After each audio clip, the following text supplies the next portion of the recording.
Close your eyes and imagine. What if the things in life that cause us the greatest pain, the things that bring us grief, are challenges? Challenges designed to help us grow, to ultimately become what we were always meant to be. We feel like we've been buried, but what if, like a seed, we've been planted? And having been planted, we grow to become a mighty tree. Now, open your eyes. Open your eyes to this way of viewing life. Come with me as we explore your true, infinite, eternal nature.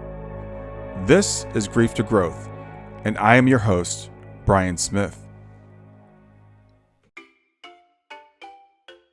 Hi there. Before we start, Brian would like to share a couple of things with you.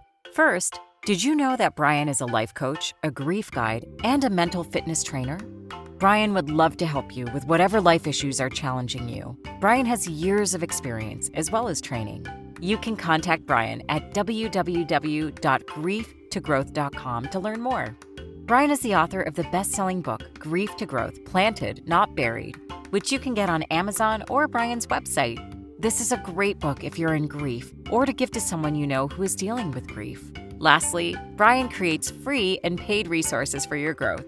Go to www.grieftogrowth.com/gifts, www.grief2growth.com to sign up for his newsletter. Choose a gift just for signing up and keep up with what Brian is offering. And now, here's today's episode. Please enjoy.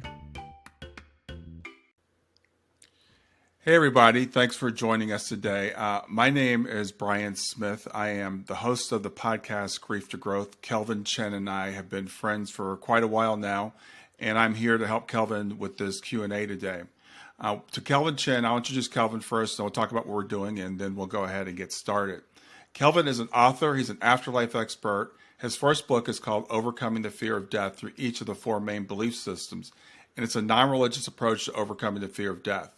His latest book is called Marcus Aurelius Updated, 21st Century Meditations on Living Life, and it's a collection of 67 essays ranging from emotions, life principles, meditation, and the spiritual.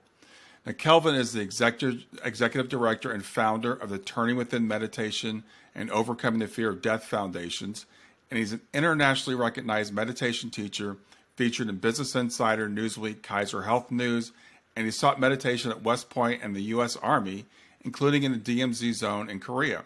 Kelvin's been meditating for 50 years. He's taught meditation for 49 years to thousands of people in over 60 countries. And his past life memories reach back 6,000 years. He's a graduate of Dartmouth, Yale, and Boston College Law, and he's lived in 7 countries. Now, Kelvin also organized the 30th November event held in Alexandria, Virginia in 2014. And that's where a talk was given by George Hammond, who gave the history of spirituality on earth in the Judeo-Christian Islamic Vedic traditions over the past 10,000 years, as shared in quite some detail with him by the founders of those traditions, who are all now, of course, on the other side. Now, today, as we're recording this, it's Wednesday, November 30th, 2022. This is the 8th anniversary of the talk that George gave. That talk was about 4 hours long, including Q&A. And Kelvin will give a brief overview of the talk, and we're going to have a Q&A today. Now, today we're using a platform called Riverside FM. You can actually interact with us. We're doing this live. You can type your questions into the chat. We'll be glad to take your questions when that time comes around. So with that, I'd like to introduce to you Kelvin Chin. Thank you so much, Brian. It's great to be here with you always as my friend and colleague in helping people understand life and death better. I guess that's our major overlap of our 2 Venn diagrams, yours and mine. Yeah. Helping people increase their happiness and reduce their suffering. I guess you and I would definitely, agree on that being our mission objectives, respectively, in our work. Thanks so much for moderating this today. As you said, it's the 8th anniversary of the 30th November talk that I helped organize in 2014. I'm going to just kind of do a brief overview, not as long as some of the preview interviews that I've done leading up to this Q&A today, because I want to really open it up to folks' questions sooner rather than later. But just a quick overview in case some of you who are watching this or are live here with us today had not yet watched the 30th November talk. So the 30th November talk is located at 30thnovember.com is the website address. But it's a talk that a friend of mine, George Hammond, gave in 2014. Basically, this is not the title of the talk, but just to kind of help you fast forward and understand what it was. It was basically background information on the start and why certain things were ideas were promoted by the founders of four major traditions, religious/spiritual traditions: the Judeo, Christian, Islamic, and Vedic traditions. So Judeo is Jewish, Christian, Christianity, and so forth. And you have Islamic and Vedic. And Vedic, for those of you who don't know, includes both Hinduism, Buddhism, Jainism. There's other offshoots of the Vedic tradition, but most of you probably have heard of Hinduism and Buddhism. So those major traditions, the source personalities of those traditions gave George a download directly in January of 2014. And as I said, the event happened where he shared the information about 10 or 11 months later in November of 2014. I'm going to take questions today about what was said there, but essentially there were several topical areas that were covered. So again, I'm not going to get into the details of this. If you haven't watched the talk, you should go watch the talk, and some of the Q&A that will come up in a few minutes will make more sense to you. But George kind of did an overview, first an introduction of how it came about and how he got the information from Jehovah, Jesus, John the Baptist, who was also Maharishi Mahesh Yogi in this 20th century lifetime. And he was also the prophet Elijah before he was John the Baptist. So that one personality, Maharishi, well, we do it in a chronological order: Elijah, John the Baptist, Maharishi Mahesh Yogi, same personality. So we got Jehovah, Jesus, Maharishi, aka John the Baptist, Shankara, who was Vyasa in a prior lifetime. He was also the Greek philosopher Archytas in about 500 BC. So, and those of you who don't recognize Shankara or Vyasa's names, Vyasa wrote the Mahabharata. The Bhagavad Gita is part of the Mahabharata. He's considered one of the progenitors of what many people view as Hinduism and Buddhist ideas and so forth today. And Swami Brahmananda Saraswati, who was Maharishi's teacher, and there are 5 to 10 others in this core group, we'll call it. Okay, they call themselves the movement because 10,000 years ago, 7 to 10,000 years ago, ballpark, they started convening and on the other side and thinking about how could we help humanity move forward in a more positive direction, less killing, less sacrificing of women and children and men and human beings to the gods, animals, sacrificing animals, and all of that killing that was going on. How can we change that? So it started with the prophetic approach. George talks about that in the talk. Jehovah sending down, Jehovah, who is also known, by the way, as Yahweh in the Jewish tradition, Allah in the Muslim tradition, and many in the Christian tradition view Jehovah as God. Jehovah sent down prophets, and so George talks about the prophetic approach about, 4,000 years ago or whatever it was. And then there was the Jesus Project.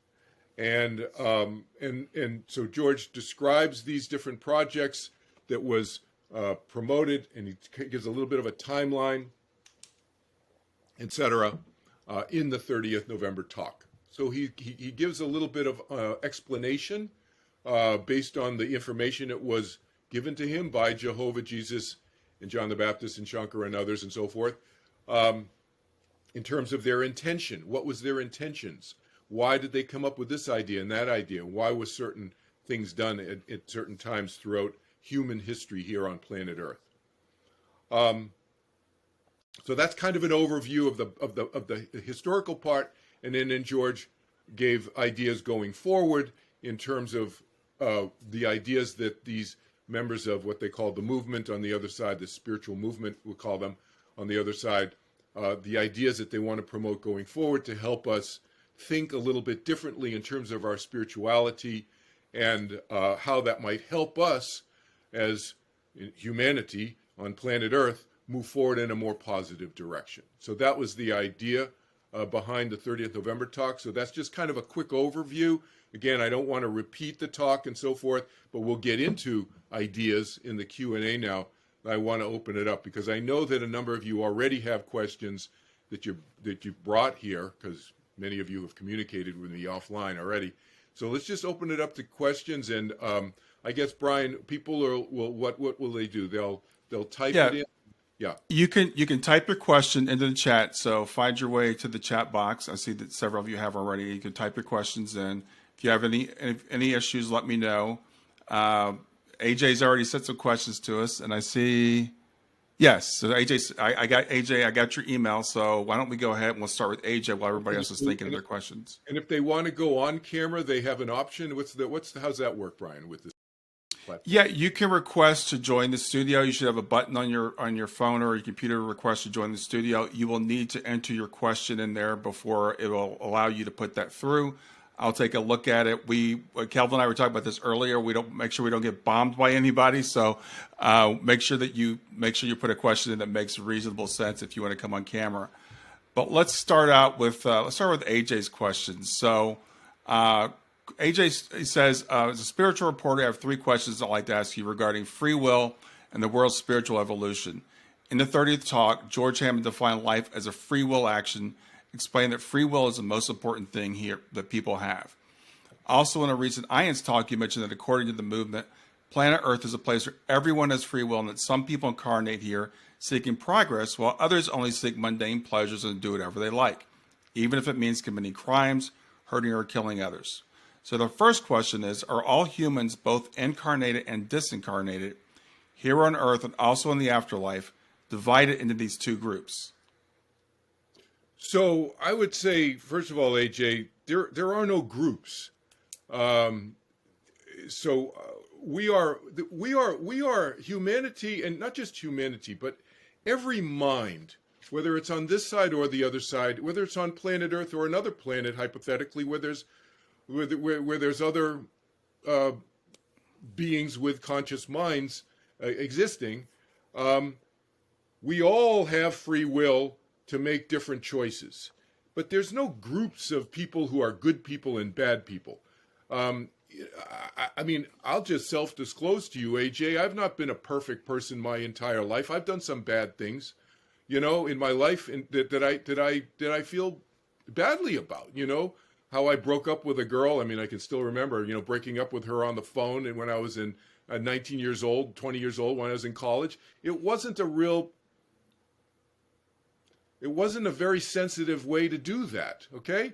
And do I have regrets about doing that, AJ? Yeah. I wouldn't do it the same way now. So life is a learning process for all of us. Nobody is, there's goodness and badness, you could say, if that's a word, in everybody. So I want to discourage people from thinking that there's this notion that somebody is all good or somebody is all bad, and that there's groups of people. So we all have different choices that we make, and when we're making those choices, typically most people are making those choices because they think that choice will make them happier at that moment. Now, will that choice that they make somebody else very unhappy? Maybe even hurt another person at that other person's expense by making that initial person happier. Yeah, that happens. And we consider those things bad actions, right? Or and we look at those people and we say, hey, that's a bad person. But maybe it's a bad choice that they make, but it's not a matter of groupings, okay? I want to discourage people from thinking about levels or groups of people, that everybody is this way or everybody's that way. I don't know if that helps, AJ. You can follow up on this, but is there more to this, Brian? Yeah, he does have a couple of questions. I like to follow up on it, and then we'll talk Go about ahead. his second question, because Yep. I think this is an issue that, in traditional religion, a lot of religions, it's like, I'm just going to say Christianity because that's where I grew up in. There's this idea that God planned our lives. Right. And now in the New Age movement, the spiritual movement, there's this idea of soul planning, that we have a purpose, that we've come in with a plan, and everybody has a plan, and Earth is a place of learning. I think that might be what AJ's kind of coming up against. And I know this is a issue I was just discussing on Facebook this morning with some people, because they get very bothered if you say that we're not all here for a purpose. Yeah, well, I'm going to bother them then, because we're not all here for a purpose. Everybody's here for whatever reason they're here for. And everybody, excuse me, everybody decides whatever they want that purpose to be or not. There may be people here who, as AJ said, I think he used the phrase, I scribble down notes when people are asking me questions so I cover certain things. He used the phrase mundane. People may be here for very mundane purposes. They may just come back here for the soft serve ice cream, I say, or getting drunk, or having sex, and that is their choice. Spiritual people or people who are thinking more consciously may not like that, but that's not your choice to make of what other people are doing.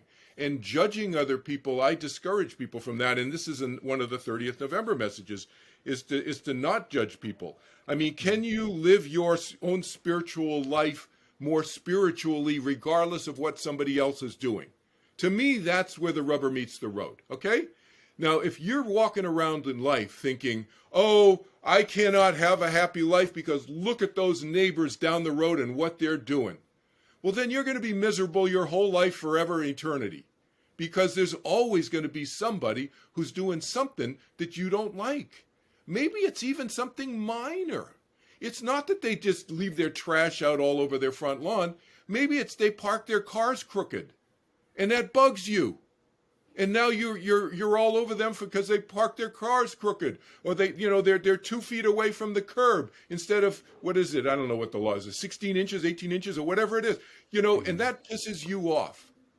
It's not that they're leaving garbage in the street or whatever, or really causing a health hazard. It's just because they're not doing something that you don't like. What if somebody meditates every day and you don't? And you think it's a waste of time, and you really think that going to church is the way to be a spiritual person. And they don't go to church. Maybe they don't even meditate.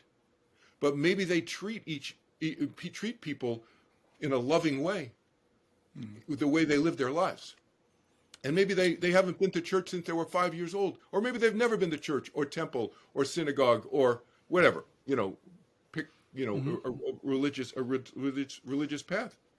It's like, the issue is, can we live our own lives spiritually regardless of what anybody else is doing? And my answer, and the answer from the 30th November talks, is absolutely yes. And here's a follow-up to it. Can we create a wonderful society worldwide on planet Earth where people are kind to each other, hypothetically? Let's just take this way down the road, AJ. And let's say that, I know that from offline conversations, you have a wonderful intent to try to create a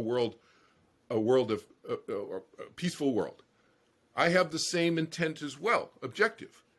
But is our happiness based on whether or not that happens or not? That's a problem if it is. Because think about it big picture. Let's say, AJ, we are successful, and we have created a world of peaceful humans. Are we going to be upset by how the tigers and lions are tearing the gazelles apart, or whatever, or how cruel the insects appear to us because the choices that those minds are making? Because we tend to think of in such an what's the word, Anthropomorphic. anthropomorphic, whatever. Say that 5 times fast. We think of ourselves just, human centric. Humans. The humans are the only ones who have minds. No, animals, insects. I mean, I don't know where you want to draw the line, but at some point,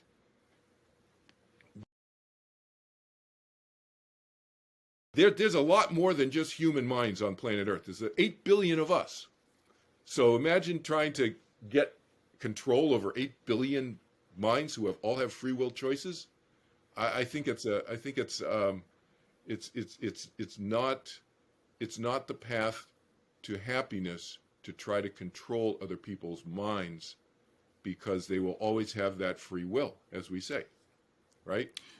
Yeah. So let me ask AJ's second question. Yeah. So if the afterlife is always going to be divided into these two groups that he mentioned, one that has a purpose, a higher purpose, and one that's more, quote, mundane, does that mean that these two groups will never end, that humanity is deterministically doomed to never awaken spiritually as a whole? So, first of all, I don't think there's any such thing as humanity waking up as a whole. As we just said, there's always going to be some minds who are making different choices from you. I mean, just look at it from a political, an educational standpoint. Take it out of the spiritual realm. I mean, every mind is always going to have a different perspective on raising a child, for example. Now, how you raise a child and how you speak to your child and so forth, and what guidance you give them or don't give them, how are you going to control that?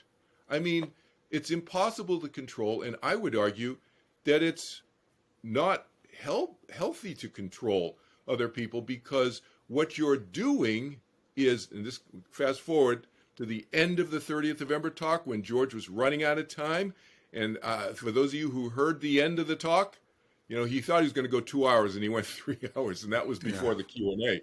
So, because, I was waving my hands around trying to get his attention. He couldn't see us. The lights were so bright, and there were 5 cameras.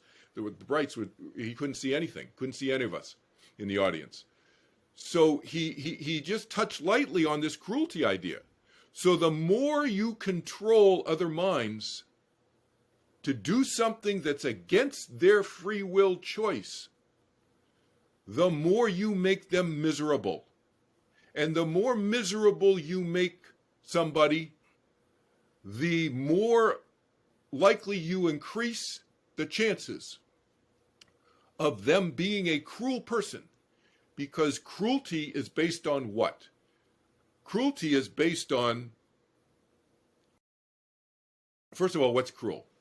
What's cruel behavior? Cruel behavior is when somebody does something to make themselves feel better and it hurts other people. Basically, they kind of like hurting other people. I think we would agree that's what cruelty is, okay? Cruel behavior. Well, why does the cruel person do what they do?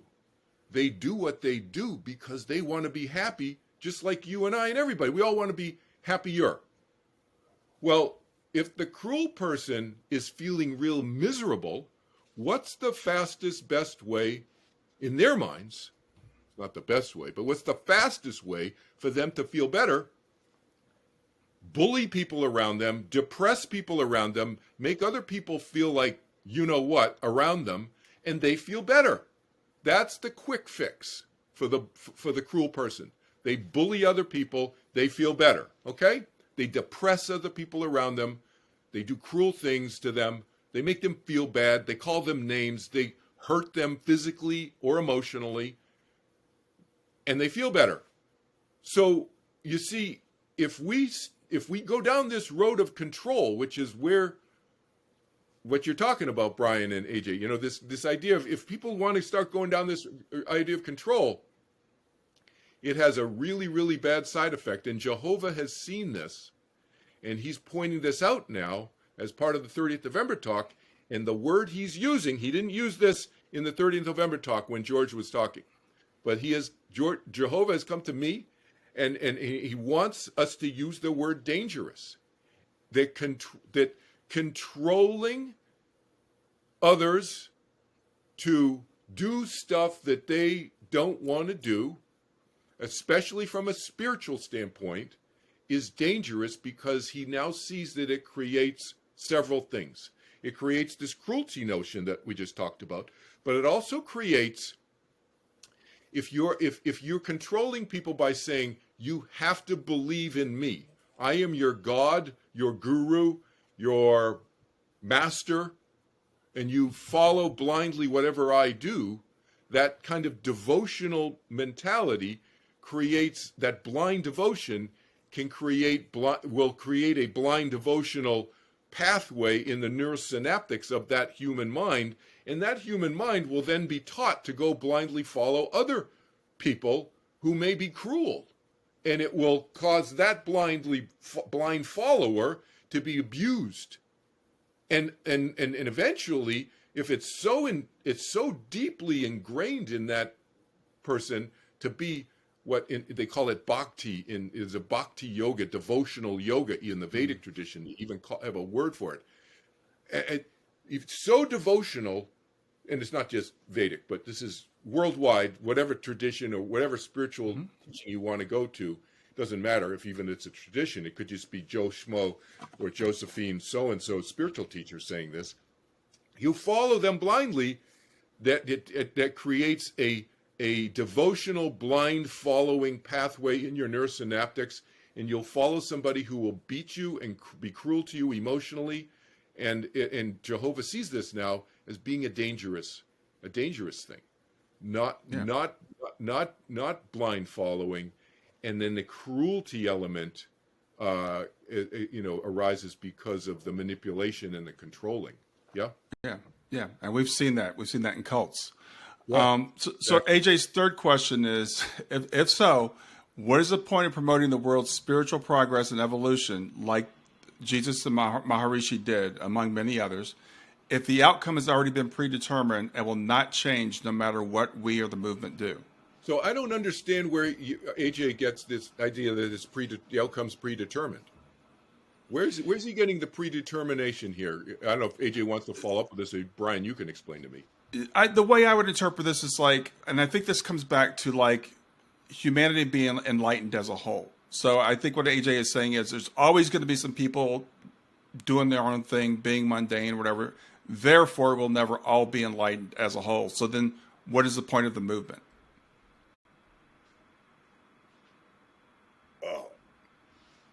I would say, AJ, have you ever been in a family situation where, let's say a child is crying, really upset, and nobody's paying attention to the kid who's crying, Thanksgiving, Christmas, some holiday, whatever, some family gathering, and yet you go over to help that child, to comfort the child. Why do you do that when nobody else is doing it? Why do you do that? I think I would do it for two reasons. I would do it to help the child feel a little bit better.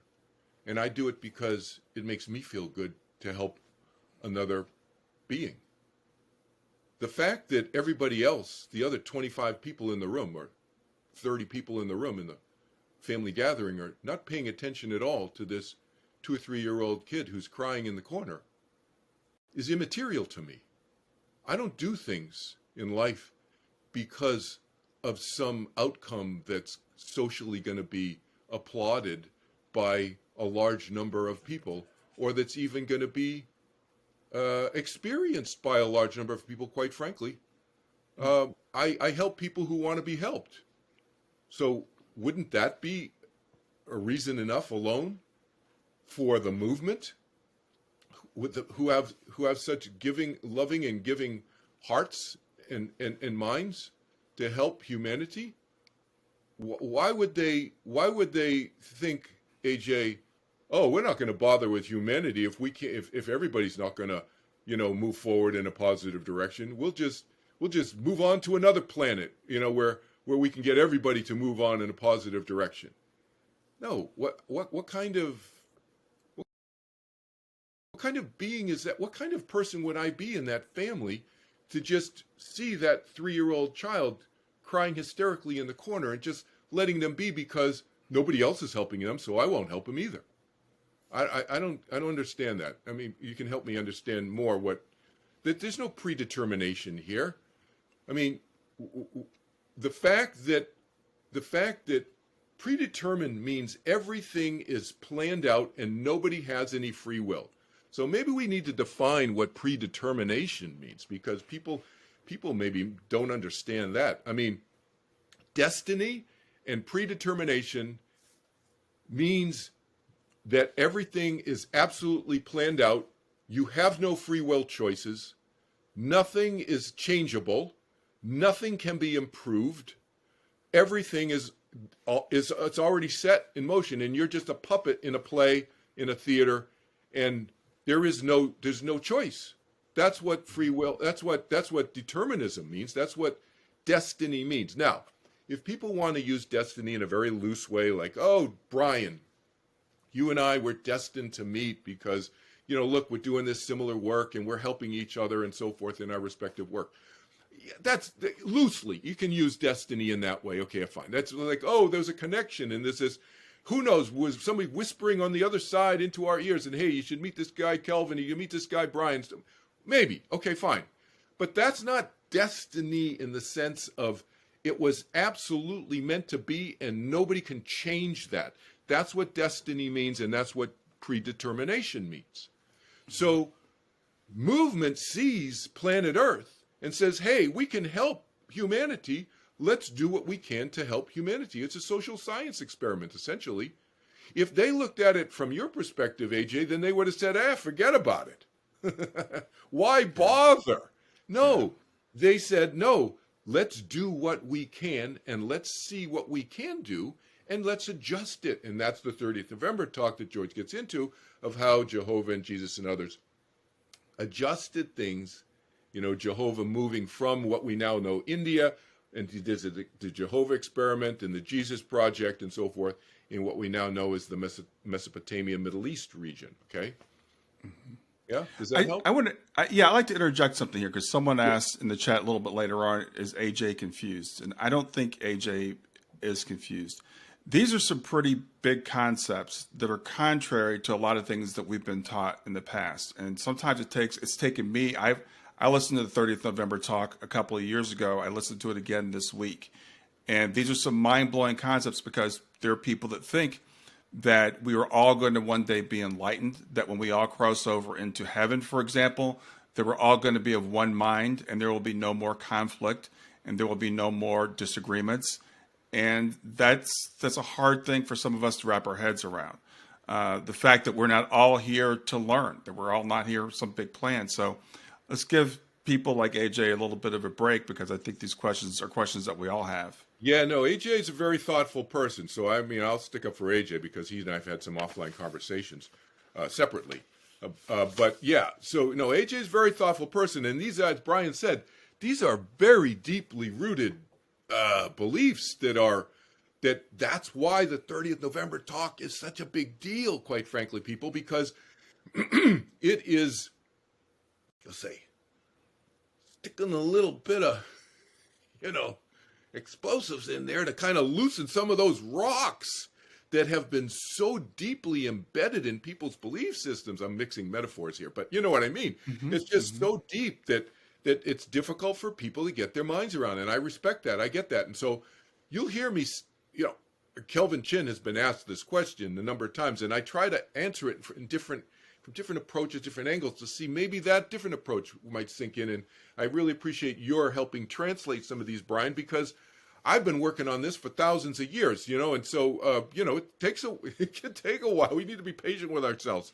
But The point is that, bottom line, and we'll go to the next question in a sec, but the bottom line is, we want to improve the quality of life of ourselves and as many others as possible who are interested in improving their lives. So that's the way I look at it. I'm not here to sell people on improving their lives. And George says this right at the beginning of the 30th November talk. Those of you who haven't seen it yet, he says, take what take what works and shelve the rest. And I tell people the same thing. I've been saying this for thousands of years to my students, that you take what works, what resonates, and you put aside what doesn't. And then you may never pull it off the shelf, or you may pull it off the shelf 6 months or 6 years later or whatever. Mm-hmm. That's up to you. We are all on eternal journeys figuring stuff out. Nobody has everything figured out. That's another message of the 30th November talk. And it seems like we're all eternal beings. Souls, consciousness, whatever you want to call ourselves, individual minds for eternity, figuring stuff out. And so why not, the way I look at it is, why not help ourselves by helping each other figure these things out, which is why I do what I do, because you, my students, those of you who have already taken classes with me, you know I've said this to you at different times. I learn more from you, because you'll ask me a question and I'll think, okay. And it makes me pause and reflect. I'm learning all the time too. So I think that's true for many of us. Again, those of us who choose to learn. Well, that leads to the next question. Someone says, the 30th November points out that God is not all-knowing or all-powerful. What does that mean for prayer? Are divinities impotent to cause changes in our lives if they're not all-powerful and all-knowing? And the follow-up is, what does the house always mean when it comes to prayer? Oh, the house always wins me. It means because it's the gaming. It's like a referral to the casino. It's like a George thing. It took me a while to figure out what he meant by that too, to be honest. So if you don't feel badly, if you're like, and look, George and I go way back 4,000 years. And so I'm still trying to get, I can understand 90% of what he's saying, but sometimes he'll throw in some of these jokes. I call them these Samuel Clemens type jokes where I kind of go, wait, is that a joke? Are you being serious? Oh, that was a joke. So that is referring to casinos. They always know. The house always wins, right? Those of you who don't know, if you don't know that, that's why you always lose money when you're going to a casino. They got it figured out in the gambling business. So people, they're always gonna they can give you all those free meals, for a reason because they're making tons of money. Trust me. But the idea with prayer is the notion that you can be told whatever is the thing is that you could pray for something and then you could be told, oh, well, that happened and so forth. In other words, you can always have a justification for whether or not your prayer was answered or not answered. People will come up with a reason when it's not answered for why God didn't hear you. So the bottom line with prayer is that, to answer the main part of that question, is that is it valuable to pray? So first of all, it depends what you mean by prayer. So there's prayer, meaning just turning within and connecting with oneself, and then there's prayer, meaning asking for stuff. Okay? So I think the person is asking about the latter. So is it valuable to ask for stuff if God is not, if Jehovah, who many people view as God, is not omnipotent and omniscient? The short answer is maybe, maybe not. It depends on you. But so you can still get answers to your prayers because Jehovah or Jesus or Buddha or your dead grandmother or an angel on the other side your friends, in other words. When you hear me use the word friends, that I'm including all those beings, okay? It's a general catch-all phrase that I use. Friends can still hear you and help you from the other side.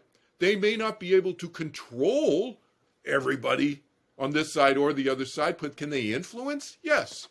So it's kind of like, is it valuable for you to call up your friend Brian here? For me to call up my friend Brian and say, hey, Brian, I need your help on something. Yeah. It's to me, that's like a prayer, except it's not, I'm not closing my eyes. I'm picking up my smartphone and I call Brian. Okay. So I think we need to think of our friends. That's why they use that word friendship in 30th November, right? We want to think of them more as our friends than our divine beings or gods or gurus or whatever. More as our friends. And so can you ask friends for help? Sure. And so if you're looking at prayer from that lens, sure, I don't think there's anything wrong with that, okay? Now, if you're looking at it as an absolute, that's what an underlying message is of the 30th November talk, is to not look at prayers as, well, I prayed to God and he said, I would win the Super Bowl bet and I lost. So obviously God didn't listen to me, and then you get angry at God. No, that would be a misunderstanding of your friend on the other side who you're calling God. All right? Because Jehovah doesn't have control over every single mind in the universe, never mind in planet Earth, doesn't have control over every mind on planet Earth either. Okay? Because each mind is a free will thinking mind. Cannot control them. Look, he could not control the crucifixion of Jesus, they're like soul father and son. They're not biological. Jesus had a father and a mother and so forth biologically.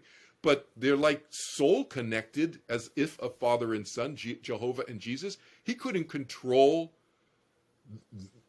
Jesus not being crucified. He was crucified because of the free will choices of thousands of people at that time. So look at them more as our friends, and you can pray to them in that regard. I don't know. Does that answer the question, I hope? I think it does, but it's interesting because, again, it comes back to this big concept, because we've identified Jehovah as God, and we've identified God in traditional Christianity anyway as omnipotent, omnipresent, and omnipotent. That God can do anything and knows everything. So I think the question is like, well, if what we're calling God doesn't really know everything, then how much power does this being have? And it reminds me what George in the talk mentioned, that Jehovah gave the land to the Jews. Yeah. And then he said he gave it back to the Jews. And that caught my ear, because it's like, did he give the land to the Jews, and how did he do that? Yeah, so that exactly. I heard that again. I was listening again to the talk for about the 15th or 20th time this morning at the end, and I heard that too. And could Jehovah be influential enough to make that happen? Yes. So yeah, he's powerful. Yes, he has influence. Just look in your own lives, okay? All of you who are watching or listening to this, in your own lives, do you know some people who are more influential than other people? Of course you do. And some people are really influential, okay?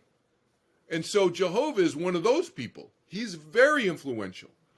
But does he choose to interfere with people's free will all the time? No, he does not. He respects people's free will, okay? Mm-hmm. But he's not omnipotent and able to control everything. That's what omnipotent means, okay? But that doesn't mean that he can't be very, very influential. Just like some of the people who are very, very influential. Are they omnipotent? No. But can they control a lot? Yeah. Okay? Yeah. Right? Yeah, that's a great analogy. Next question is, if one life after the other is a kind of a school, and the soul learns things along the incarnation, how is this learning taken over to the next life? Does the soul change by learning phases, incarnations? So the bottom line is that our soul, or our personality, I call it, it's an aspect of our soul. So when in my Afterlife class, in the 6th session of my 6-part series, I talk all about this. But the short version is that I consider our soul eternal. I consider that and when I say soul, my individual, not Kelvin Chin, you see here on this call right now, not Kelvin Chin, but there's a soul part of Kelvin Chin, my individualness there, that's individual, that is unique to me, that continues for eternity. One, like a layer up from that, we could say, one step up from that, is my personality, which continues.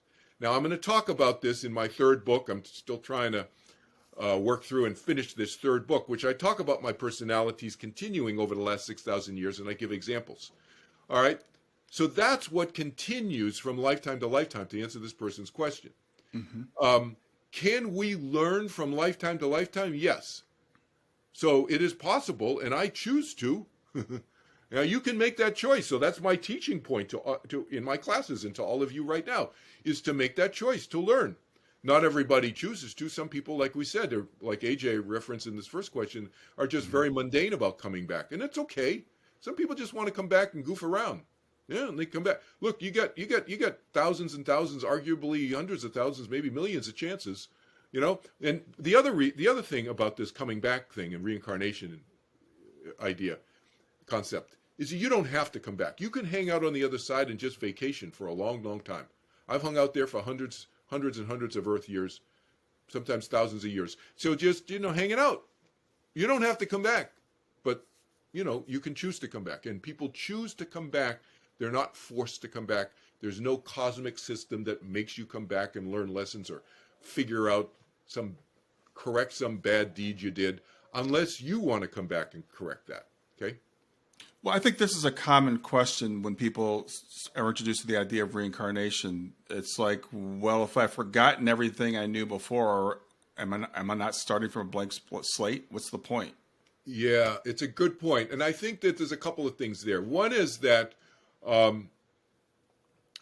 it seems like a blank slate, but it's not really a blank slate. There are emotional patterns, I call them, emotional patterns that are wired into us when we are born. And those of you who have paid attention to your newborn babies, my newborn babies are not newborn anymore, but that's 28 and 34 years old. But I was paying attention when they were born, and you could see their personalities being very different from each other, very different from their mom and their dad, me and their mom. And there's wiring there. There's emotional patterns, there's personality, and there's emotional patterns. And so we think we come in with a blank slate. It's like, relatively speaking, I understand the expression, but we're not a blank slate, really. We have a personality. There's initial wiring there. There's emotional patterns. Some kids are real easy, just from an infant standpoint. Some of them aren't. And you'll see that pattern tend to repeat, not always, but often through their lives. Okay? Mm-hmm. So there's that aspect. The other thing is, in terms of this question, is I don't think it's always a good thing to remember everything that you did before. I don't think first of all, I think it's a waste of time. Just think about this lifetime. You just forget about past lives. Just think, do you remember every bite of food that you ever took? In your, however you're old, Brian, you look a lot younger than you are. We won't say your age, but those decades. You don't remember every bite of food. Do you remember how many steps it took for you to walk, to school every day? There's all these things that are a complete and utter waste of time to remember. Not only that, but there are things in our lives which maybe it's better off that we didn't remember, because it might have been scarring and hurtful. And we still may have that scar, but is it good to kind of keep bringing that up? And so if you think about that in the context of past lives, it applies there too. And I think we all have a self-regulatory, I call it a self-regulatory mechanism in our own individual consciousnesses, each of us as individuals, that kind of screens out stuff that maybe we don't need to remember how we died that lifetime, because maybe it was pretty horrific in that previous lifetime. Why dig up all that stuff?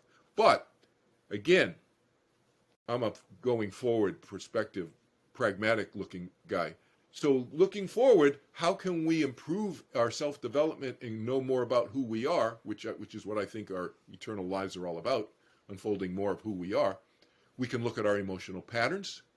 We can look at our fears and our desires. Those three things, and they're interrelated, right? We look at our fears, desires, and our emotional patterns, and what drives us. What are these kind of innate, almost like stuff that we're born with? And can we relieve the pressure valve on some of the negative stuff and improve the going forward, improve and strengthen the positive stuff for us going forward? That's the way I look at all of that. Yeah, and it's something interesting to ponder, because the other thing about this Earth experience, for most of us, we're totally immersed in it because we do not remember anything about our past lives, and I think that's part of the plan when we come in. I've heard a guy, his name is Christian Sundberg. He gives a really fascinating between life memory, where he remembers the veil going on as he was coming in. It's part of, I think it's part of the process of incarnating for again, for most of us. Some of us, those memories come back for most of us, they don't. Yeah, and it's not a structural thing. It's a mental thing that he's describing. Right. And that was his experience, which is maybe very different from everybody else's experience. That's a major teaching, is that everybody's experience is individual. So when we hear experiences like that, many people would hear that and go, "Oh, so somebody puts a veil on." Yeah, that was a metaphor. Yeah. Right, it's a metaphor. So we Right. need to be careful of those things. I know you didn't mean it that way, but I'm just saying from a teaching standpoint, I hear these things and I go, "Okay, that's accurate for Christian." And it's very accurate for him. And it's probably accurate for most people, I'd say. But it's their own mind doing it. That's why I think of these things as self-regulatory. That's why I use language like that. Yeah. Yeah, great point. Jody points out, I think somewhere in the talk, George said that Jehovah did not deify himself. That other people did that. Well, Exodus 6:3 states that he did, in fact, deify himself. And I appeared unto Abraham, unto Isaac, and unto Jacob by the name of God Almighty. But my name, Jehovah, was I not known to them. Right. And so those biblical verses, Jehovah is saying were, how do I say this gently? Exaggerations, interpretations by humans of stuff that he may have said. So Jehovah denies that he ever held himself out as God. Now, that said, he allowed himself to be perceived that way for many thousands of years. And he is now, as of 30th November, and then since then, as you know, you've been to some of my classes where he's poked his head in sometimes in my classes and said he wants me to emphasize that he's not seeing that, he doesn't see himself that way, but he also is okay with people who still want to view him that way. He's not here to change people's beliefs. Just like I've said, George said at the beginning of his talk, and I'm saying at the beginning of many of my talks, I'm not here to change people's beliefs, and Jehovah isn't either. So if people still believe that he is capital G God, that's their free will choice. But he's saying that he doesn't view himself that way, and he has not viewed himself that way. And whatever you cite from the Bible is stuff that some human being misinterpreted, he would say, and or exaggerated and wrote down. So Well, I wanted to interject there too, because people will take the Bible as being written by the finger of God, and it wasn't. It was written by men. Exactly. So I think we always have to keep that in mind when we say, okay, well, here's are Jehovah's literal words. No, Yes. that was someone's interpretation. And I would imagine if we saw a being or experience a being as powerful as that, and we're living in the Bronze Age, that's God. That's the creator of the universe. Absolutely. I mean, you just look at how many NDEs that you and I have heard people tell. So many. You and I collectively probably have heard hundreds of NDE stories. Okay, in your podcast and so forth, Brian, and in my work. So I mean, you go to the other side, and it's this being of light who feels very loving and powerful, and then tells you stuff about yourself that you forgot or didn't even know.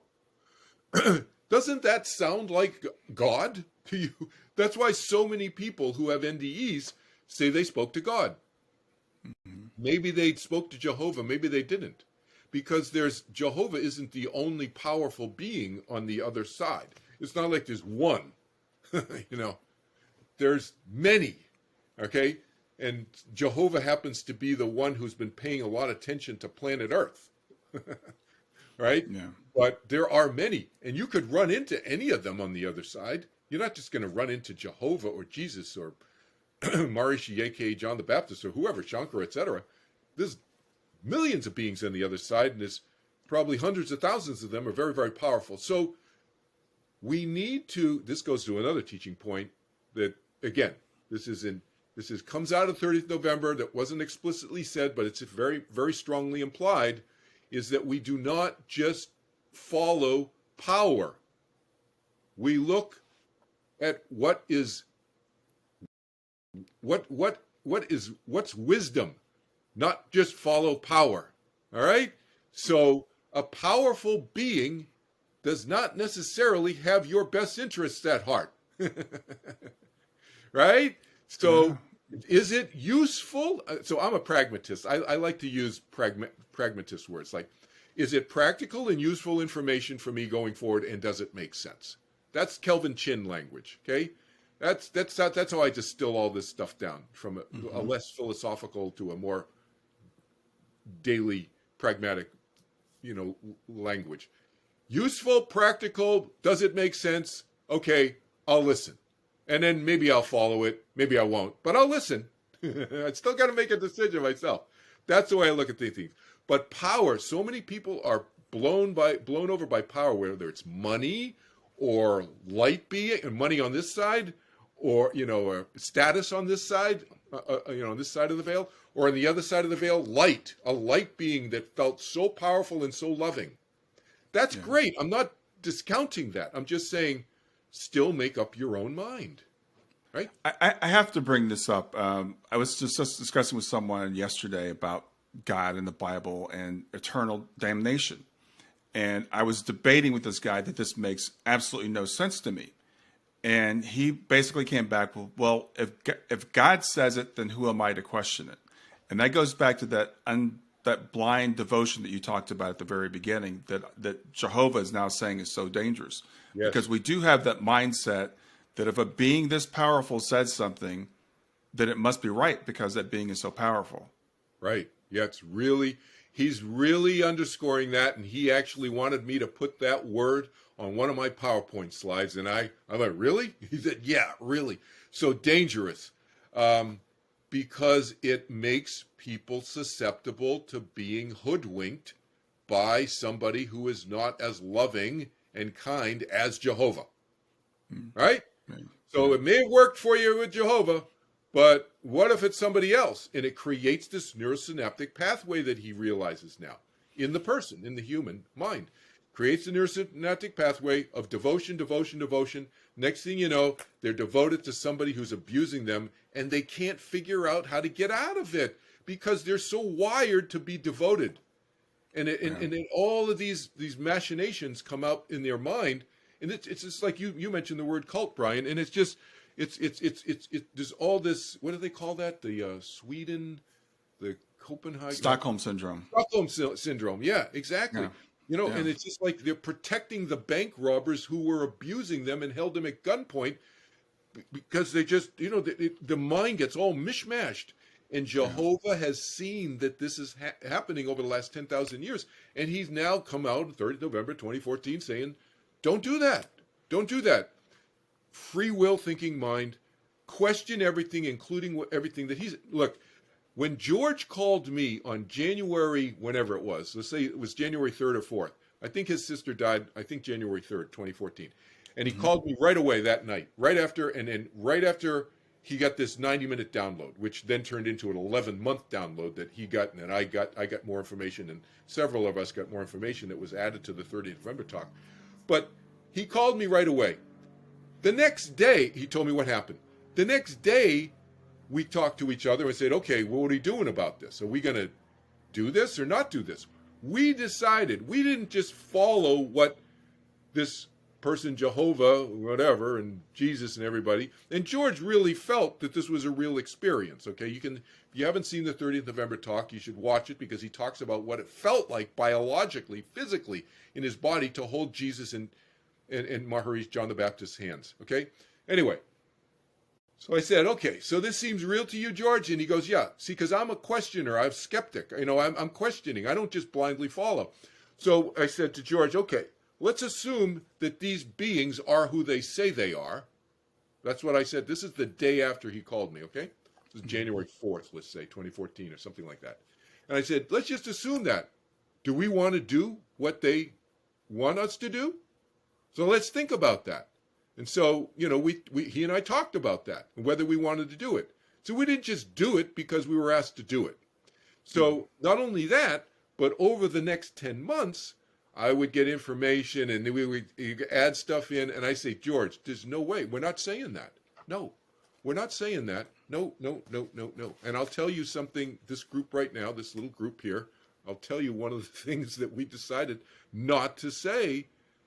One of the things Jesus was very upset about and expressed very explicitly, and he's repeated this to a number of us, not just George and not just me, but others as well, since the 30th November talk in 2014. He wanted this in the 30th November talk. Fortunately, George, he and I decided beforehand that, no, we're not putting this in because it would have been too upsetting to people. Jesus wanted it expressed that the whole notion of him being crucified was not part of Jehovah's plan. All right? And I talk about this, as you know, Brian, in my classes now very explicitly, but this Jesus Project, and it was not part of Jehovah's plan to have Jesus crucified. This whole notion that Jesus died on the cross to save everybody for sins, that was Paul. Paul created that. And Paul created that he never met Jesus. Now, this is factually stated in the Bible, but most people haven't even read this part of the Bible. They just think that somehow Saint Paul was, they called him the Apostle Paul. He was never part of Jesus's apostles. So the church calls him the Apostle Paul. Okay, the church created Paul, the apostle. All right, the Christian church did that. So Paul never met Jesus. He never spoke with Jesus.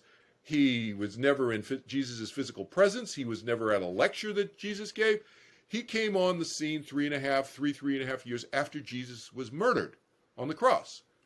Paul came up with this whole idea that Jesus died on the cross to save people for his sins and so forth. That really bothers Jehovah, and it really bothers Jesus. Okay? So this was something that was asked to be brought up in the talk. But the part that was left out, and probably George, if he had more time, he might have brought that up a little bit in the talk. Mm-hmm. But the part that was really, we decided we're not going to talk about, is Jesus' request that people take down crucifixes of him. And we said, dude, I mean, they're like how many hundreds of millions, probably, I don't know, tens of millions of crucifixes there are around the world. How upsetting that's going to be to people. And he said, well, at least take down the ones where he's bleeding in agony on because it was physically painful for him. It reminds him of the physical pain. Did he suffer? No. Physical pain and suffering are two different things. He didn't suffer. Mentally, he didn't suffer, but it was incredibly painful, and it's a bad reminder. We don't forget these things, people, okay? Yeah. Somebody is cruel to us, we don't forget. We can forgive and move on, but we don't forget. We never forget, okay?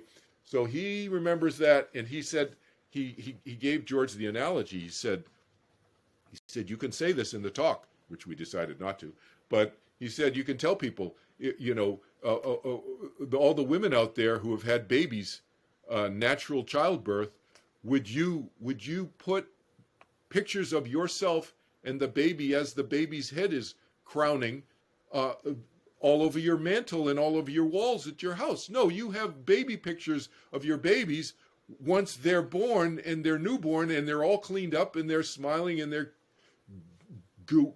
whatever.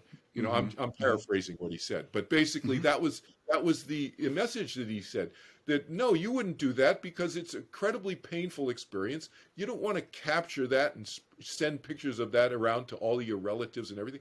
And yet there are millions, arguably tens of millions of crucifixes of me, Jesus, of him, Jesus, on the cross, with thorns, crown of thorns and bleeding and everything. And so, we said, no, we're not going to put that in. It's just too upsetting to people, too many people. But that's an example of this notion that you're talking about of, this, whatever is said in the Bible is is the word of God. No, it's, a New Testament was written 50 to 125 years after Jesus died, but passed down by word of mouth to people where the population, 85 to 99% of the population was illiterate. So, Yeah. Next question is, the 30th November talk brings enormous clarity to topics as diverse as monotheism, free will versus karma or dharma. What do you think is a realistic period of time for these important ideas to experience worldwide or widespread uptake? Oh boy, that's the gajillion-dollar question. It's more than $1 million question. Yeah, who knows?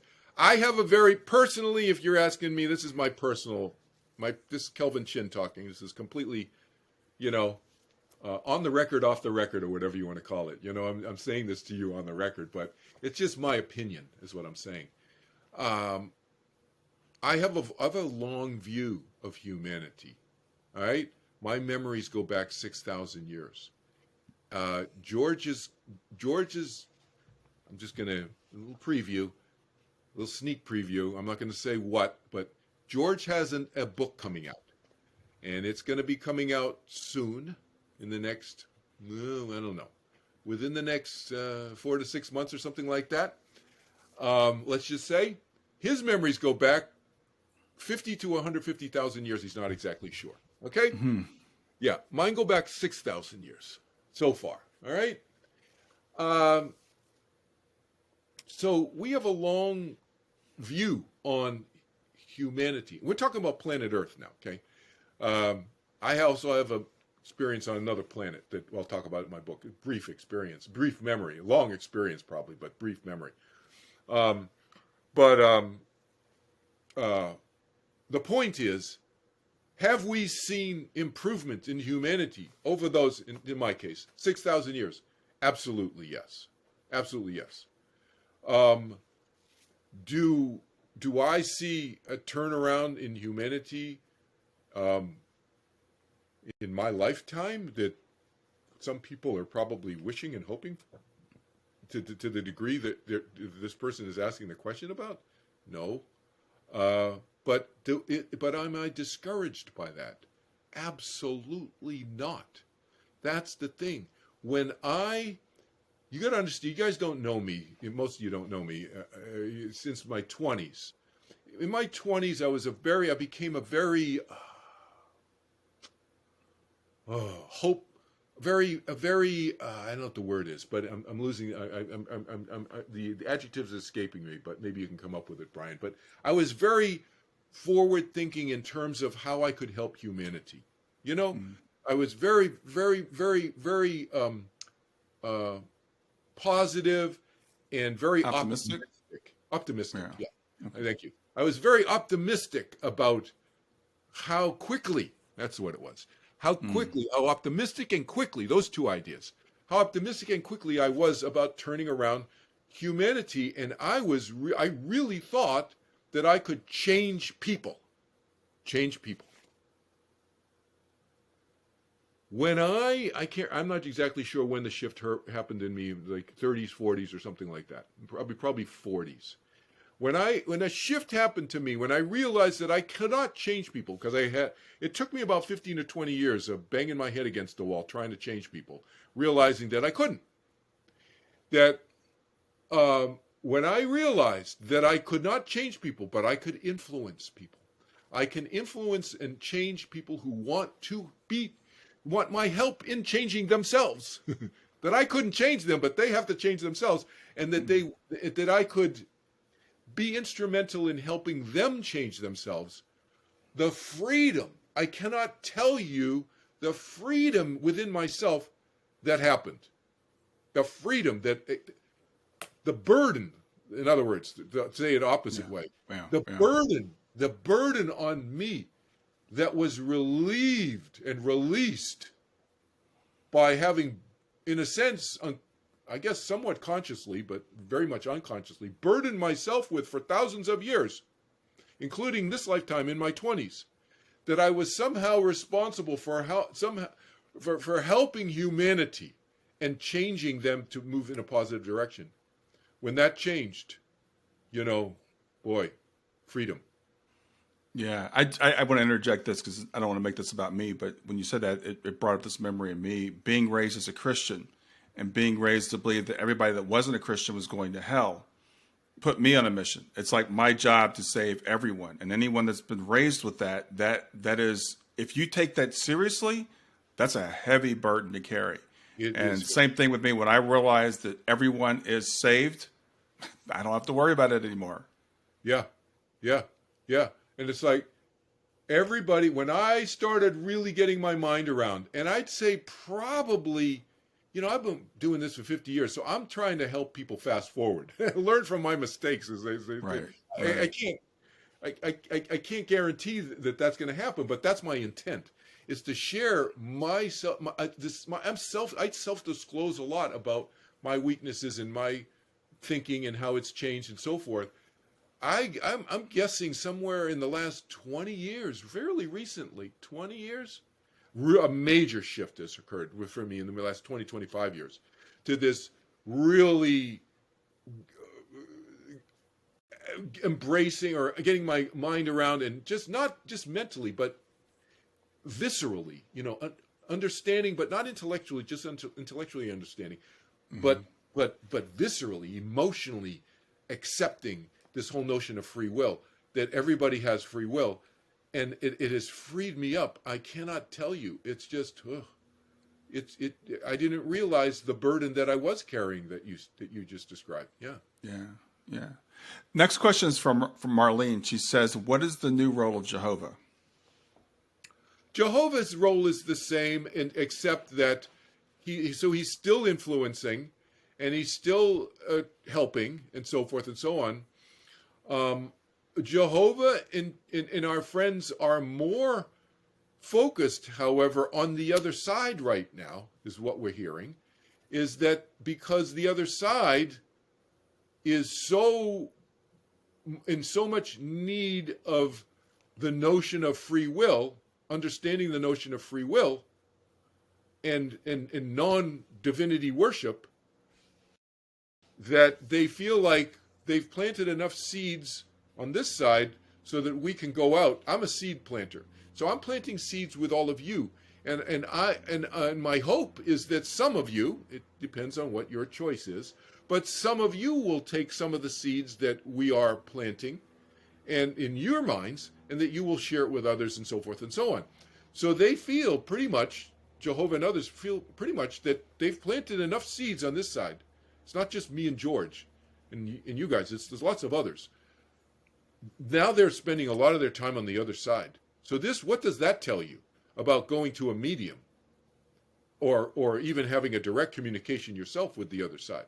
If they feel that the other side is even in more need than Earth about helping shift their belief systems more towards free will and giving people the notion of making their own decisions, that tells you something, doesn't it? Yeah.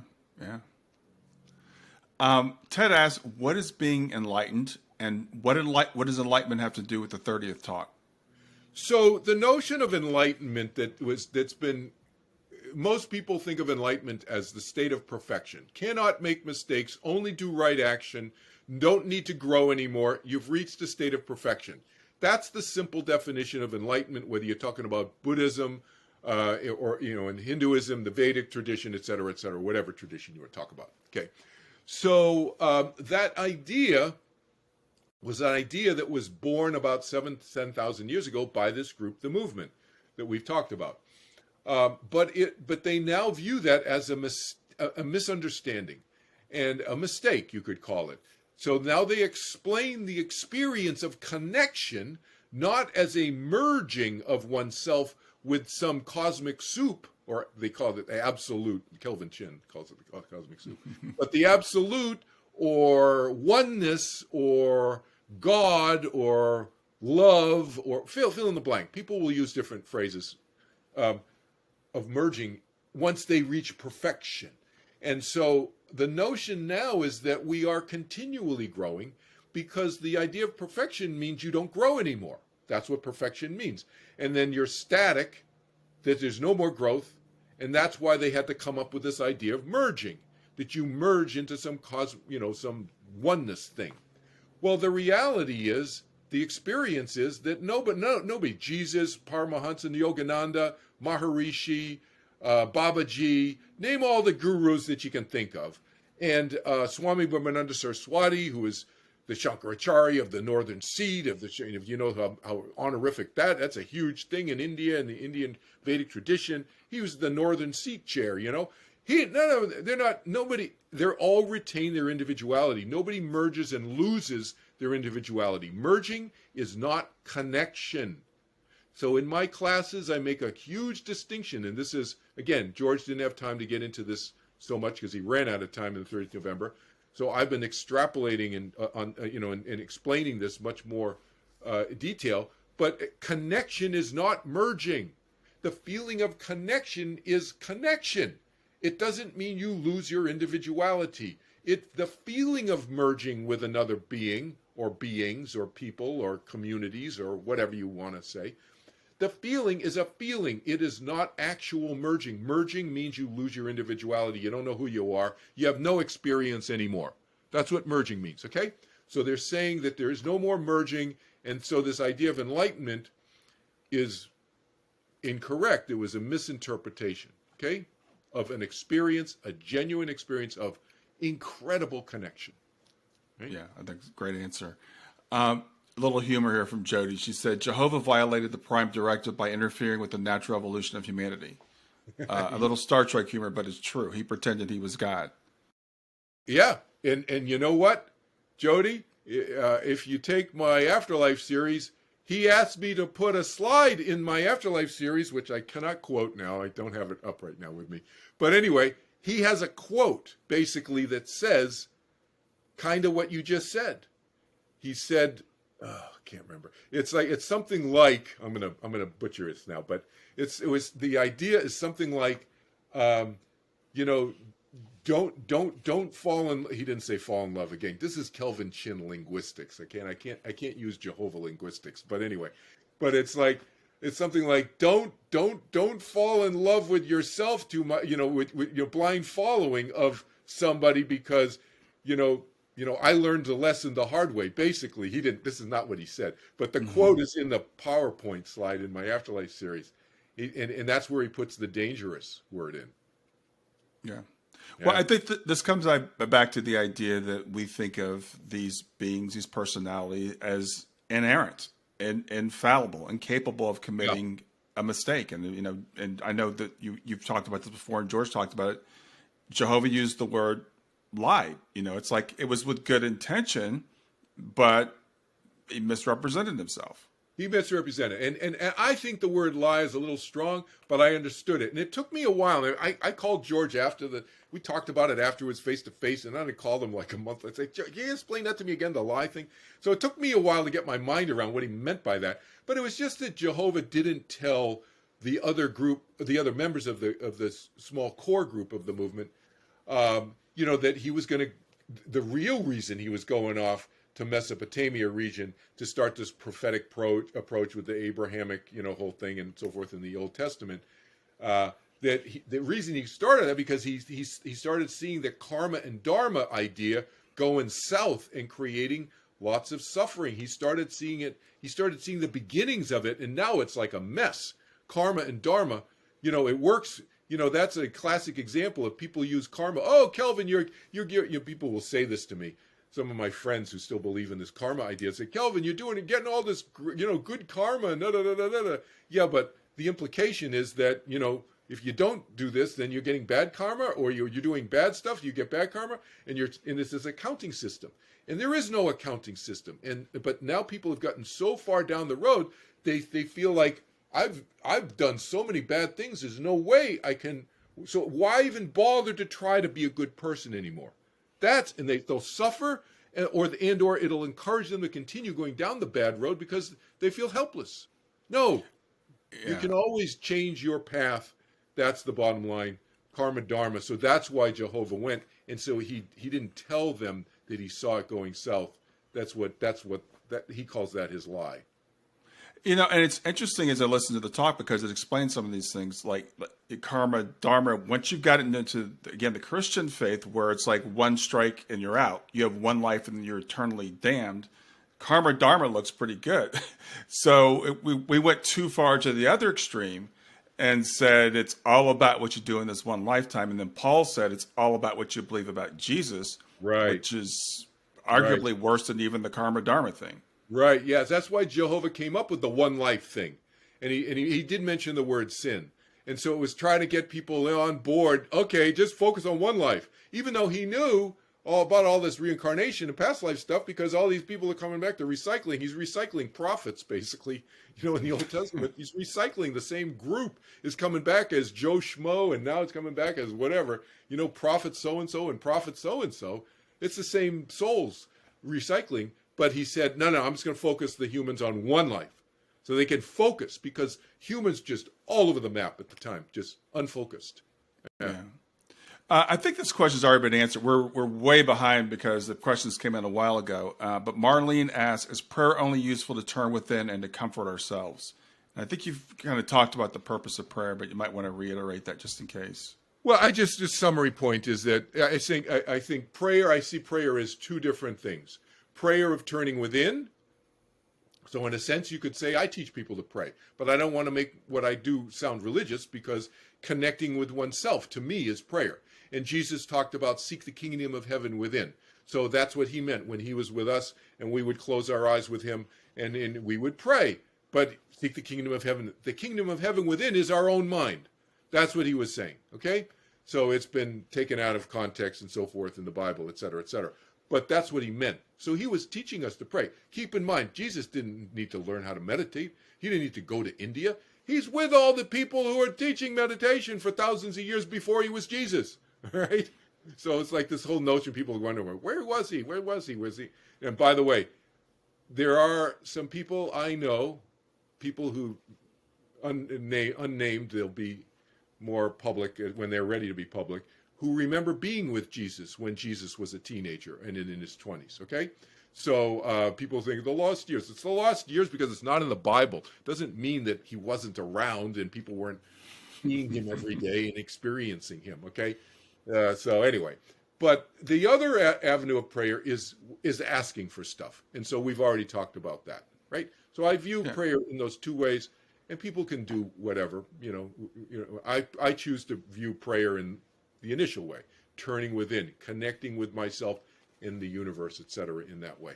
But you also touched on asking a friend for help. And I think that's a great idea, a great way of looking at prayer. And it doesn't have to be Jehovah. It could be, as you said, it could be your grandmother. It could be I call you up. Yeah. Right. Yeah. Erica asked a question I think is really interesting. Is George also talking about this anywhere too? It's been 8 years, I think, since we've seen George talk about it publicly. Is he doing what you're doing now? Great question. So the short answer is no, and but he will be.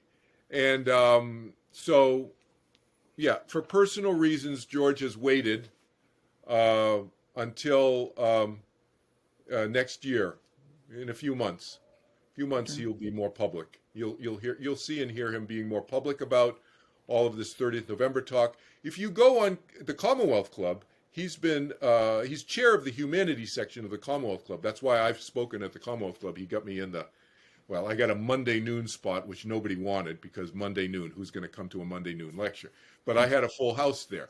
But just it happened. People wanted to hear about death and dying, so the room was full. But most people don't want a Monday noon lecture. But he's the guy who handles scheduling all that, and he interviews. So if you go on the Commonwealth Club, you'll hear him talking about some of the ideas in 30th November without saying it's 30th November and without talking about Jehovah, Jesus, and John the Baptist and everything. Mm-hmm. So you'll see, if you go back to Commonwealth Club and you look at some of the lectures he has given there himself, and or at another organization called Humanities West, you'll see that he's on the board of directors of, where he has spoken at times. You'll see him planting breadcrumbs. That's all I'll say. Reveal right now. But just be patient. Whoever asked that question, and he'll be talking more. Yeah. All right. Cool. Jody asked a good question. What is an angel, and why do you always use that term? So when it's a great question, Jody, because people use the word angel in different ways. I'm using angel. Let me define the term. So I use angel as beings who are on the other side, who've never been incarnated in physical form before. That's how I use the word angel. Some people use the word angel to mean any kind of being on the other side, which could be my dead mother and father who are on the other side. You could view them as your guardian angel, or I could view them as my guardian angels or whatever. People will use the term more broadly like that. That's just how I'm using it. I use it as more as beings who've never been incarnate. They're disincarnate, but never been in a physical biological. Yeah, and there's a whole theology about angels too. Exactly. Some people believe that angels don't have free will, and angels are messengers from God, and Exactly, stuff like all that. of that. So my experience. So in my Afterlife series, actually, which those of you who are in my Afterlife series, reminder, session 5 is going to be this Sunday. And I'm going to talk about my experience with angels and how they came to me in 1986 spontaneously and all that. My experience to that last point you just mentioned, Brian, and we'll go to the next question, is that every mind is a mind, including angels. So they have free will. Every mind has free will, including the angels. So the whole notion that angels don't have free will, that they may choose to take orders from some higher level up angels. That's a choice. That's like saying the soldiers in the U.S. Army don't have free will. Yes, they do. Are they taking orders from their superiors? Yeah. Do they have free will though? Yes, they could make a different choice. Might they get punished in the army for making a difference? Yes. But could they? Yes, their consciousness could. Same thing with angels. Anyway, go ahead. Yeah, I could go on about that, but I'll let that. We'll go to the next one. Marlene asks, "What about prayers of gratitude?" And I think George addressed this in the 30th talk. What about gratitude? What about prayers of gratitude? Oh, prayers of gratitude. There's nothing wrong with prayers of gratitude. There's nothing wrong with prayers. I'm not an anti-prayer person. Okay, right. I'm an anti-begging person, I guess. I mean, but because I'm more about let's empower ourselves and strengthen ourselves from within, so we don't have to be begging, but asking for help or giving thanks. Sure, what's wrong with that? Nothing. So this brings up a question. What level of influence do these minds, these beings, have over the physical world? What do you mean? Manipulating physical world or giving us ideas? Manipulating physical world. Like we pray to be healed of cancer or, there's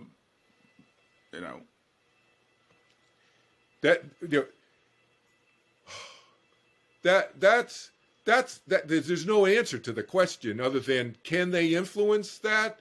Yes. To what degree? It depends. That's the accurate answer. Okay.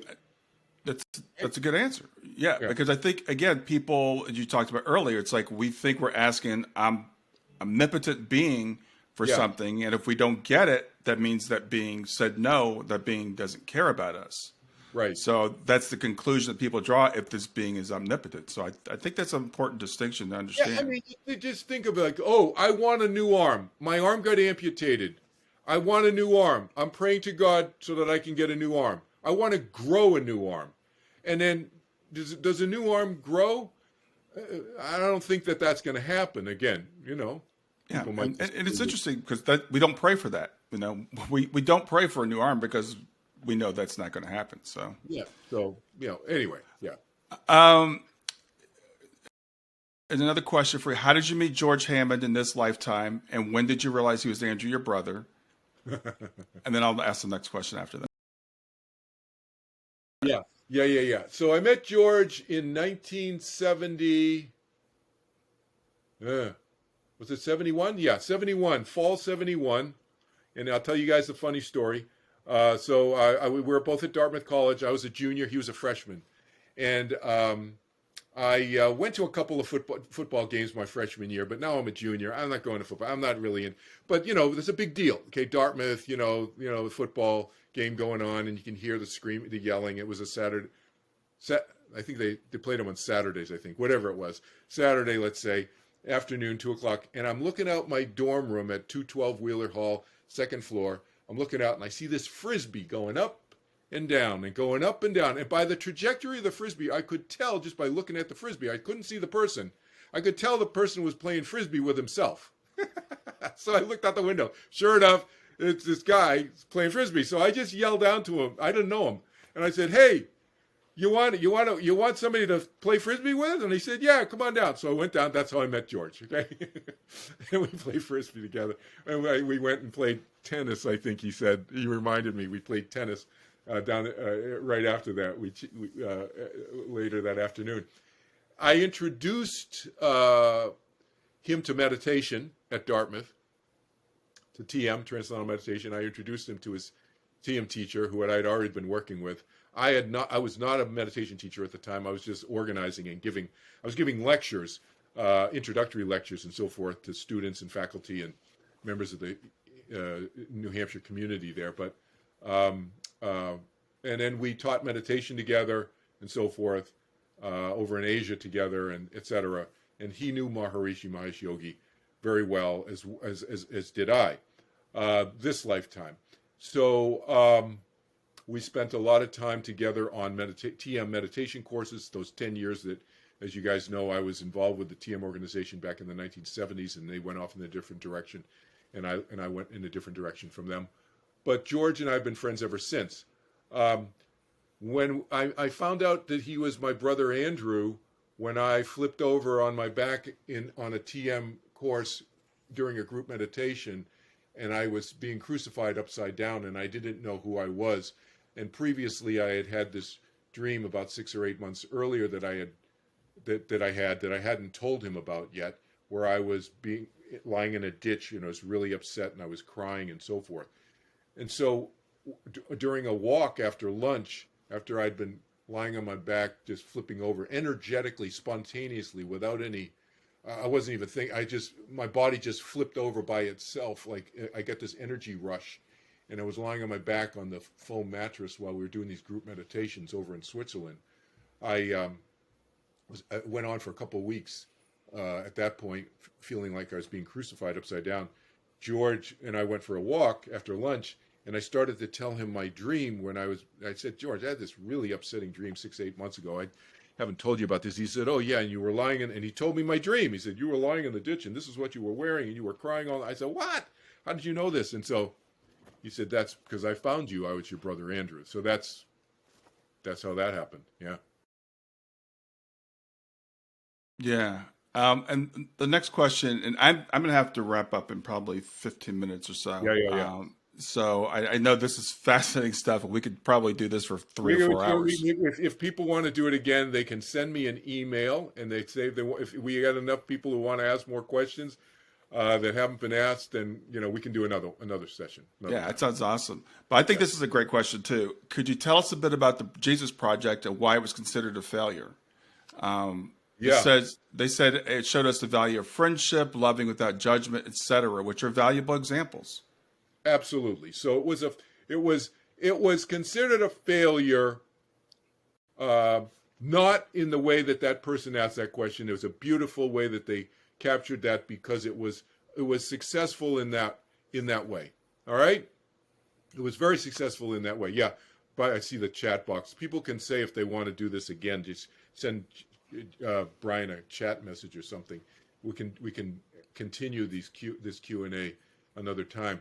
But it was considered a failure, as George said, and the movement and Jesus has said. It was a failure because John the Baptist, the soul plan on the other side, before we all incarnated that lifetime 2,000 years ago, Jehovah's plan was to send John the Baptist down. Remember, John was the prophet Elijah, right? Who was reincarnated as John the Baptist. So the plan was to send John down and start warming people up. And he started doing this baptism thing and baptizing people thinking about more inwardly and so forth. And then, but then he got beheaded, right? By Herod? That's his name, right? Herod, I got the name right. Yes, Herod of Antipas. Yeah. Herod and King Herod and his wife, Herod's wife, for some reason, you know the story better than I do, Brian, whatever, said, I want his head on a platter, whatever. Okay, so John the Baptist was killed. Now, before he was killed, fortunately, he met Jesus. And I remember sitting on a big, huge boulder. This is one of my memories, on the side of the hillside, dusty, like very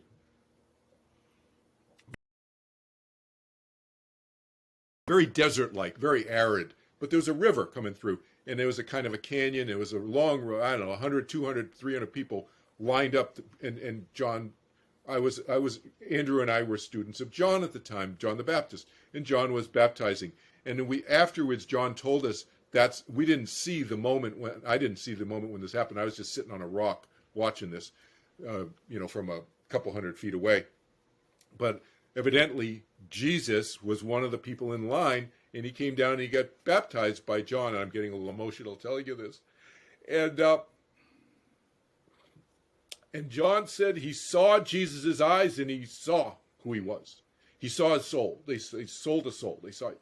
And he recognized. Now, keep in mind, they're distant cousins, but they didn't hang out together. Their mothers were cousins. John the Baptist's mother was Elizabeth, who was Mary Hammond. Those may George didn't say this. Little preview, peek behind the curtain. George's sister Mary, who died in the 30th November, gave George, the precursor to the download and everything. Mary Hammond was Elizabeth in a previous lifetime, John the Baptist's mother. She was cousins with Jesus's mother, Miriam, or Mary. We say Mary anglicized, okay? Miriam, who was Jesus's mother, and Elizabeth were cousins. So George's sister was cousins with Jesus's mother, okay? Anyway, so the project went south, obviously. They were supposed to work jointly, John the Baptist and Jesus, and then Jesus got crucified. That's why it's considered a failure, because the overcoming the fear of death was the primary focus of that project, with the John the Baptist Jesus Project, what we call the Jesus Project now. And overcoming the fear of death, teaching people that there's nothing to fear, teaching people that there is something about, past lives and resurrection was real. Jesus tried to use his death that he knew he was going to die. He knew he was going to get killed at some point. He didn't know exactly when, but he knew it was imminent. And he planned it out. He used that to come back, and some of you may have been there and saw him. I feel emotional right now. And saw him because he saw thousands of people. After he died, he came back and he appeared to thousands of people after he died to try to help promote this idea of overcoming the fear of death, this idea that the soul continues after and so forth and can come back in another lifetime. So it's considered a failure because it only lasted for 3-4 years. That's the thing, right? And it didn't really even happen in the way that it was supposed to happen, because John the Baptist's group was supposed to join up with Jesus' group and so forth. I talk about this in my Afterlife series in more detail, but that's the reason. Yeah. Yeah, I think that makes sense, and it's fascinating that because it only lasted 3.5 years, that so much of Jesus' influence still ripples 2,000 years later, but it was corrupted by our friend Paul. Yes, and it actually is. We ponder in amazement and reflect in amazement sometimes, those of us in the movement, and we think, man, look at how much of Jesus' teachings actually did survive, and it made it into the Bible. How did that happen? With Paul, just upsetting the apple cart and just derailing the whole Jesus' teaching. It's still some of it crept into the Bible, and probably through, the Apostle John, who was very close to Jesus. But again, John was long dead, and we were all dead, by the time but the verbal stories were passed down, and some of them made it in, notwithstanding the lack of printing presses and, 90-something% of the population being illiterate, et cetera, et cetera. So we are amazed. I want to summarize. Jody's got a lot of questions. I want to kind of summarize some of his questions. So Jehovah. Yeah, I'm gonna get my. You asked me. I forgot to bring my power cord over. Go ahead, keep going. Yeah. So if Jehovah, messed this thing up, and Jehovah wants us now to know that, hey, I'm not really this omnipotent being that you think I am, and this is the truth. Why doesn't Jehovah appear like in the flesh, or why doesn't Jehovah appear to like the church leaders or something, instead of speaking through you guys? Bottom line is he's tried to, and they're not open. That's the bottom line. Did you hear me? Oh, uh-oh. What happened? I just plugged in my power. Did I go? Okay. Did I go silent for a minute? You went radio silent for a second. All So right. I want to kind of summarize some of the things that I heard that. I heard that. So Okay. I was Okay. answering. So the Okay. bottom line is he's been trying to communicate with lots of people, not just Christians but others, and the Dalai Lama actually got the message about ending the whole Dalai Lama thing. You go on the Dalai Lama website. He ended. George had a message from Jehovah and Shankara. Actually, it was probably from Shankara to the Dalai Lama, and and George tried to deliver it to the Dalai Lama. Could never. George almost got arrested, but because it's like at a Dalai Lama event. That's a whole other story he's going to write about. But the Dalai Lama obviously got the message, because shortly after that, even though George never got him the typewritten message from the movement, the Dalai Lama, we saw it on the website. He ended the whole Dalai Lama thing. No more Dalai Lamas. Yeah. And we also have a message for the Pope. So maybe one day George and I might get to deliver it. And this brings up an example I want to give you. There's a guy I know, his name is Carlton Pearson, who was a extreme evangelical Christian preacher. And he was sitting on his couch one night and looking at these children dying in Africa. And he asked God, why are you sending all these babies to hell? And he got a download and completely changed his faith, went out, stopped preaching eternal hell, started preaching universalism, immediately lost his church. Most of the people, 90% of the people in his church left. He was disowned by the evangelical community. So I think one thing, you have to be open to receiving the message, to answer Jody's question. And the other thing is, are you willing to pay the price? Exactly. Yeah, and so maybe they're not. And that's and I understand that. And nobody in the movement is here to say that the Pope has to change what he's thinking, blah blah blah. We have a message for the Pope from Jehovah. But again, free will, right? Yeah. Well, the church has a lot invested in the message that they've already got. Oh yeah. All right. Well, we could probably go on all day, but I do have a deadline this afternoon. Kelvin, this has been fantastic. I hope everyone here has enjoyed it. I know there's a few more questions, but I think we got the flavor of most of them. I'm willing to do this again. People want to do it, so just let Kelvin or myself know. Yep. So I think in the they can reach me at kelvinchin.org, right? And Brian, you can Google grief to growth, grief the number 2 growth, and then you'll get to Brian's podcast, his websites, and so forth, and you can communicate with Brian that way too. But yeah, we want to do it again. If people are interested, we can continue asking the questions. Yeah. Awesome. Good seeing you, Kelvin.